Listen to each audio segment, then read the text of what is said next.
한국과 일본 참 가깝고도 먼 나라라고 하죠. 근데 그 차이가 어쩌면 우리가 매일 보는 바로 이 산에서부터 시작되는지도 모릅니다. 오늘은 이 두 나라의 산이 어떻게 전혀 다른 국민 정체성을 빚어냈는지 그 아주 흥미로운 이야기를 한번 제대로 파고들어 볼까 합니다. 자, 이게 바로 오늘 이야기의 핵심 질문입니다. 왜 한국의 산은 우리 모두의 놀이터 같은 곳이 됐고 일본의 산은 감히 범접할 수 없는 신성한 신전이 되었을까요? 이 질문에 대한 답을 따라가다 보면요, 아마 두 나라의 어떤 그 보이지 않는 속마음, 영혼까지 들여다볼 수 있게 될 겁니다. 모든 이야기의 시작은요, 결국 땅에서부터 출발해야 합니다. 사람을 이해하려면 그 사람이 발 딛고 사는 땅을 먼저 봐야 한다는 말이 있잖아요. 바로 그겁니다. 한국과 일본의 산이 애초에 어떻게 다르게 태어났는지 그 지질학적 비밀 속으로 함께 들어가 보시죠.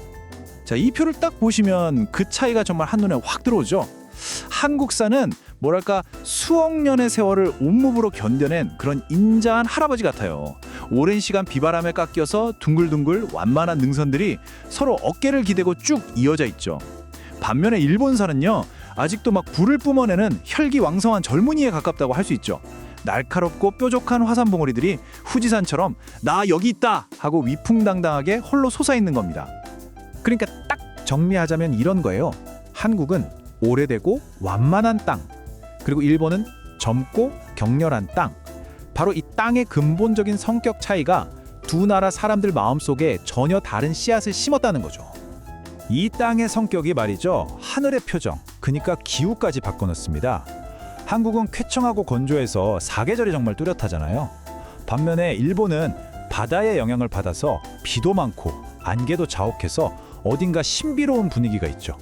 그리고 이 불의 땅이 준 아주 특별한 선물이 또 하나 있습니다. 바로 온천, 일본 말로 온센이죠. 몸과 마음을 녹여주는 그런 존재예요. 자, 지금까지는 땅에 대한 이야기를 해봤는데요. 이제부터는 그 땅 위에서 살아가는 사람들의 마음, 이야기로 한번 넘어가 보겠습니다. 이렇게나 다른 자연 환경이 어떻게 산을 바라보는 시선까지 완전히 다르게 만들어놨을까요? 정말 궁금하지 않으세요? 한국 사람들한테 산은 뭐랄까, 정말 말 그대로 동네 뒷산 같은 느낌이죠. 아주 친한 이웃, 친구 같아요. 주말만 되면 오늘 등산 갈까? 하는 말이 자연스럽게 나오잖아요. 그냥 운동하러 가는 곳이 아니라 사람들과 어울리고 또 삶의 에너지를 다시 채우는, 뭐랄까, 우리 모두의 거실 같은 곳이죠. 그 친밀함의 가장 확실한 증거가 바로 이 산신각이라고 할 수 있습니다. 생각해보세요. 우리가 산을 찾아가는 걸 넘어서 아예 산의 신을 우리 생활 공간인 절 안으로 모셔왔다는 거잖아요. 이거야말로 산과 정말 하나가 되어 살고 싶었던 한국 사람들의 마음을 그대로 보여주는 정말 재밌는 지점이에요. 자, 그런데 일본으로 넘어가면 이야기가 180도 달라집니다. 일본에서 사는 친구? 절대 아니죠. 신, 바로 그 자체입니다. 인간 세상과는 딱 선이 그어져 있는, 존경하면서도 동시에 두려워해야 하는 대상, 그래서 함부로 정복하려 하거나 다가갈 수 없는 그런 절대적인 존재였던 거죠. 이런 일본인들의 태도를 가장 잘 보여주는 게 바로 신린 요쿠, 우리가 흔히 말하는 삼림욕입니다. 이건 정상을 향해 땀 흘리면서 올라가는 등산이 아니에요. 그보다는 숲의 기운에 내 몸을 그냥 맡기고 자연으로부터 치유를 받는 것에 가깝습니다. 그러니까 아주 조용하게 자연과 교감하는 시간인 거죠.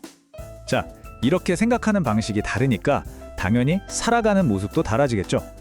등산하는 방식부터 우리가 사는 집의 모양까지 이 차이가 우리 일상에 얼마나 깊숙이 들어와 있는지 한번 살펴보겠습니다.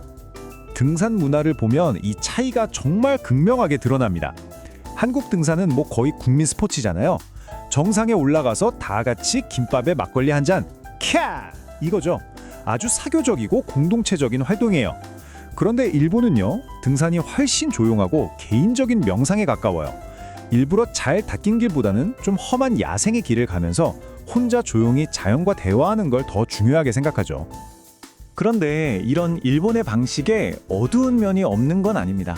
자연을 있는 그대로 존중하니까 인공적인 시설을 거의 안 만들어요. 그러다 보니까 산이 훨씬 더 위험해지는 거죠. 실제로 통계를 보면 일본의 등산 사고율이 한국보다 훨씬 높게 나옵니다. 어떻게 보면 신에게 다가가는 길인 그만큼 위험을 감수해야 한다는 뜻일지도 모르겠네요. 이런 차이가 우리가 매일 사는 집 구조에까지 영향을 미칩니다. 정말 신기하죠? 한국은 춥고 건조한 겨울을 나야 하니까 바닥을 데우는 온도를 만들어서 온 가족이 그 따뜻한 아랫목에 모여들었죠. 딱 닫힌 아주 따뜻한 공동체의 공간을 만든 거예요. 반면에 일본은 덥고 습하잖아요. 그러니까 바람이 잘 통하게 엔가와라는 툇마루 같은 열린 공간을 만들어서 집 안팎의 경계를 스르르 허물어 버렸어요. 자, 지금까지 흩어져 있던 조각들을 이제 한번 다 맞춰볼 시간입니다. 두 개의 완전히 다른 땅이 어떻게 두 개의 너무나 다른 영혼을 만들어냈는지 마지막으로 한번 정리해 보겠습니다. 먼저 한국의 산. 한국의 산은 우리 삶에 깊숙이 들어와 함께 살아가는 아주 적극적인 파트너라고 할 수 있겠습니다. 함께 땀 흘려 도전하고 정상에서 성취감을 나누고 그러면서 우리가 바로 한국인이구나 하는 정체성을 확인하는 그런 살아있는 공간인 거죠.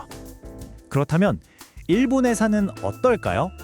일본의 산은 우리가 감히 다가서기보다는 한 걸음 물러서서 우러러봐야 하는 그런 신성한 힘의 원천입니다. 그 존재 자체만으로 우리에게 치유를 주고 마음을 정화시켜주고 또 조용한 경이로움을 느끼게 하는 그런 존재라고 할 수 있겠네요. 결국 이 모든 이야기는 한 문장으로 요약됩니다. 땅이 사람을 만들고 그 사람이 다시 문화를 만든다는 것. 그래서 마지막으로 여러분께 이 질문을 던지고 싶습니다. 지금 여러분이 발 딛고 서 있는 바로 그 땅은 여러분을 어떤 사람으로 빚어냈나요? 한 번쯤 생각해 보시는 것도 좋겠습니다.